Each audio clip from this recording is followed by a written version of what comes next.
Amigos de Noticias Generación News, ¿qué tal? Les saludamos Ray Cruz y Dania Alexandrino a esta hora, listos para analizar algunas de las noticias. Saludos, Dania. Saludos, Ray, saludos para ti y para todos los amigos de Noticias Generación News. Espero que estén todos bien. Así es. Bueno, tengo NBC News, el site de internet de NBC News abierto y dice que Ajá. después de 2 años y 200 entrevistas, el Comité de Inteligencia del Senado está próximo a terminar la investigación de las elecciones del 2016, diciendo que no hay evidencia directa de una conspiración entre Donald Trump y la campaña de Donald Trump en Rusia, de acuerdo con ambos bandos, los demócratas y los republicanos en el comité. ¿Qué te parece esto? Que después de tanto tiempo, que después de tantas entrevistas, por lo menos en el Senado, porque todavía queda la investigación de Robert Mueller, pero por lo menos en el Senado se diga que no hay evidencia directa.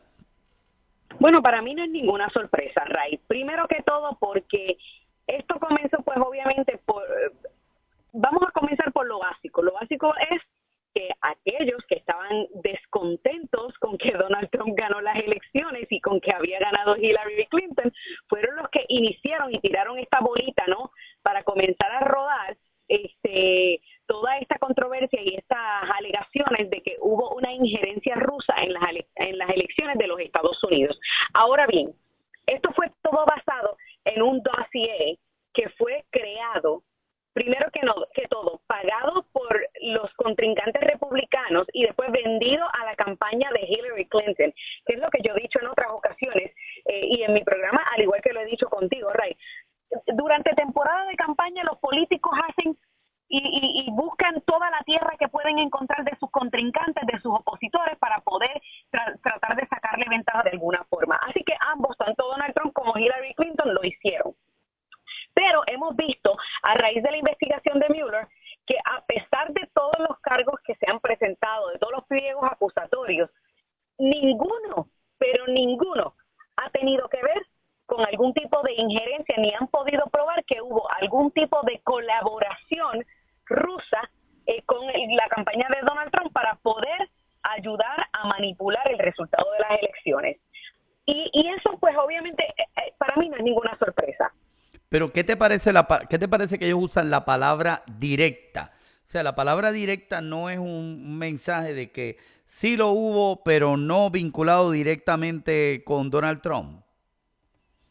Bueno, claro, usan la palabra directa, ¿por qué? Porque recordemos que a raíz de la investigación de Mueller se presentaron cargos contra unos, me parece, y déjame buscar aquí mis datos y mis anotaciones, que fueron 12 distintos rusos, pero es lo que llama servicio de Russian Intelligence Office, oficiales del servicio de inteligencia ruso.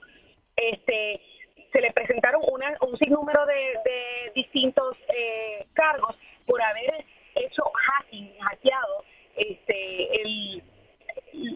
los servidores del Comité Nacional Demócrata. Claro, lo que significa que la intervención la hubo, pero no tiene que ver nada con Donald Trump, con la campaña de Donald Trump. Exactamente. No se ha podido probar de que esa injerencia de los rusos no han podido dar con ninguna conexión.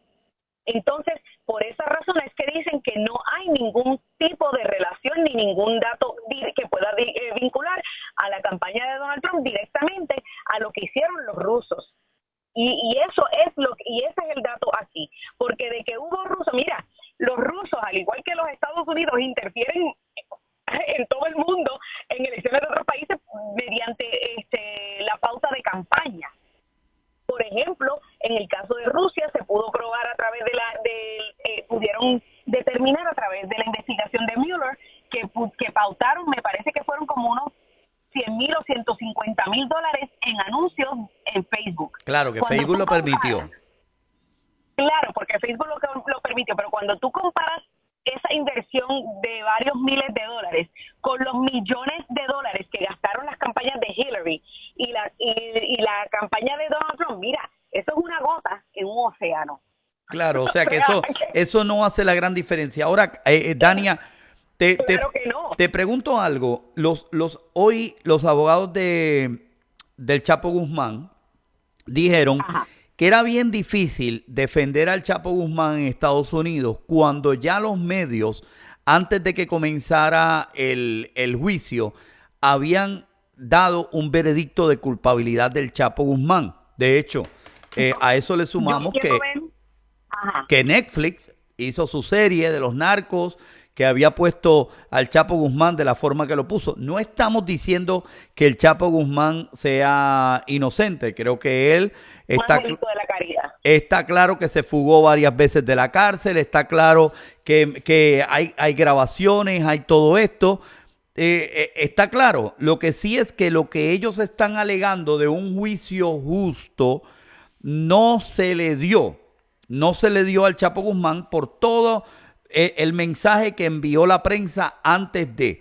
La pregunta es, y usando esta comparación del caso del Chapo Guzmán con el caso de Rusia y Donald Trump, ¿los medios ya habían declarado a Donald Trump y a la campaña culpable?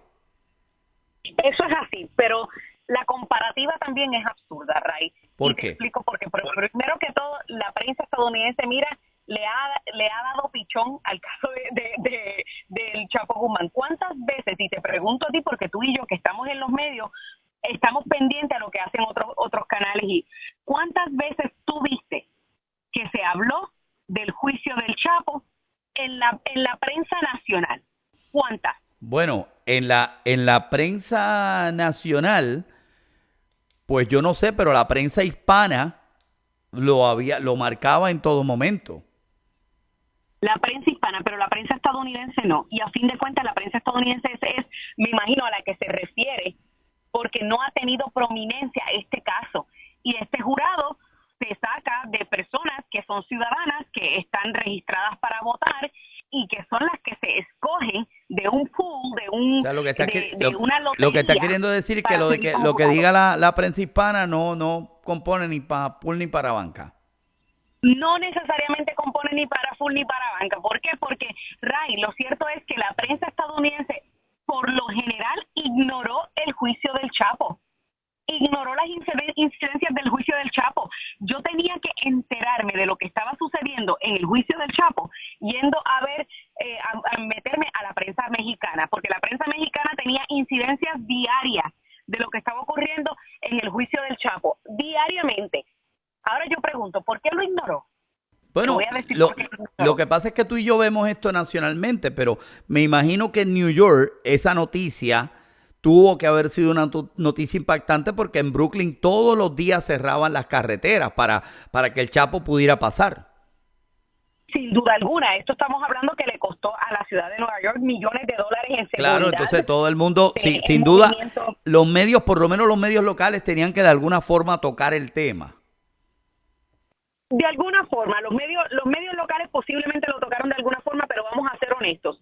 A menos que esté pasando algo sumamente importante, no lo van a publicar. Para darte un ejemplo, yo veo el New York Times todos los días, porque a mí me gusta levantarme temprano a la mañana, abrir el New York Times, abrir CNN, abrir MSNBC, abrir Washington Post, Washington Times, para ver qué cada uno de los periódicos Wall Street Journal tienen en sus primeras planas. Yo te garantizo a ti, Ray, que el New York Times no tenía las incidencias del juicio del Chapo diariamente en su primera plana. No los tenía. En la página principal donde están todos los titulares, para tú poder, si es que hablaban del Chapo, tú tenías que meterte bien adentro, cliqueando de página en página y de enlace hasta dar con el juicio del Chapo. Tú lo que entonces piensas es que la prensa le tiró la toalla al Chapo Guzmán. Y no necesariamente creo que le tiraron la toalla al Chapo Guzmán. O sea, el New York Times, por ejemplo, para que tú entiendas, todo lo que tenían a diario eran noticias negativas de Trump, como siempre. Pero entonces cuando tú te pones a analizar el panorama, Ray, venimos de un cierre de gobierno que inició ¿cuándo? En diciembre. El juicio del Chapo llevaba casi 2 meses, o sea, unas 6 semanas. Más o menos comenzó más o menos al mismo tiempo que comenzó ¿qué? El cierre del gobierno. ¿Por qué se da el cierre del gobierno? Por el tranque en las negociaciones, por el muro de la frontera. Entonces tú te pones a analizar y dices, espérate, esto no están hablando de esto porque es que a la prensa no le convenía publicar todo lo que salió a relucir en el juicio del Chapo, de que por esa frontera del 80% de la droga que entra a los Estados Unidos entra por la frontera del sur. El 80% del fentanil, que el fentanil es uno de los ingredientes principales de los opioides, que entra a los Estados Unidos, entra por la frontera sur. Que estamos hablando que el Chapo Guzmán, en todo su tráfico de droga hacia los Estados Unidos, hacia Chicago, Los Ángeles, Nueva York, Miami, Texas, hacia todos esos lugares, generó billones, no millones, miles de millones de dólares, al punto que uno de sus lugartenientes logró comprar 4 equipos de soccer profesional en México. Ok, lo que me estás diciendo, Dania, es que según tu análisis, darle cobertura al caso del Chapo Guzmán era darle la razón a la necesidad del muro fronterizo de Donald Trump. Exactamente, porque eso lo que da a demostrar que quien metió muchas de esas drogas que ha tenido en esa frontera de relajo, right? O sea, es lo que eso demuestra, que quien metió todas esas drogas a los Estados Unidos ha prácticamente utilizado esa frontera de relajo.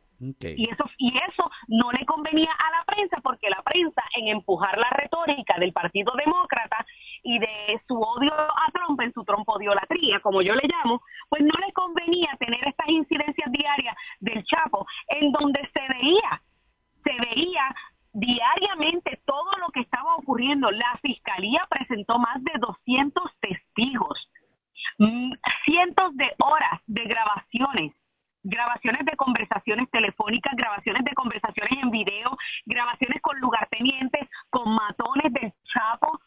O sea, un sinnúmero. Esto fue un caso que se pudo presentar más allá de dudas razonables, al punto de que la Corte Federal en Nueva York, que es una de las más fuertes, y cuando se presentan al Chapo lo podían haber juzgado, mira, en cualquiera de las ciudades, de cualquiera de los estados donde se llevó mucha de esta droga, lo podían haber juzgado en San Diego, en Los Ángeles, en Chicago. Si salí inocente aquí, ya tenían unos cuantos estados que estaban esperando para someterle cargos. Claro, entonces, por lo general, y esto de acuerdo a una conversación que tuve con un exdirector de la DEA, esta conversación, la ciudad con la mayor cantidad de pruebas, que tiene la posibilidad de probar, más allá de dudas razonables, culpabilidad, es quien se va a tomar el caso por encima de todas las demás ciudades. O sea, ellos determinan, ellos se reúnen, discuten, todos los fiscales federales en todas estas ciudades se reúnen, discuten, se presentan cada uno las pruebas que tienen en contra del imputado y determinan, ok, tú tienes muchas más pruebas, tú tienes muchas más probabilidades de buscar un dictamen de culpabilidad, pruébalo tú en tu ciudad. Y así es como se determinan, porque estamos hablando de un individuo, estos son crímenes internacionales, transnacionales. Sí. Entonces, al ser un crimen así, en donde estamos hablando que logró meter drogas a tantos estados. Estamos hablando que habían investigaciones abiertas en más de 5 estados distintos en contra de Joaquín Guzmán Loera, el Chapo. Entonces, Fiscalía pudo presentar 200 testigos. En el caso de la defensa, solamente lograron presentar 2 o 3 testigos nada más. ¿Por qué? Porque la defensa se basó en que el Chapo no era el líder del cártel de Sinaloa, sino Ismael El Mayo Zambada, quien era uno de sus lugartenientes y su consejero prácticamente criminal. Bueno.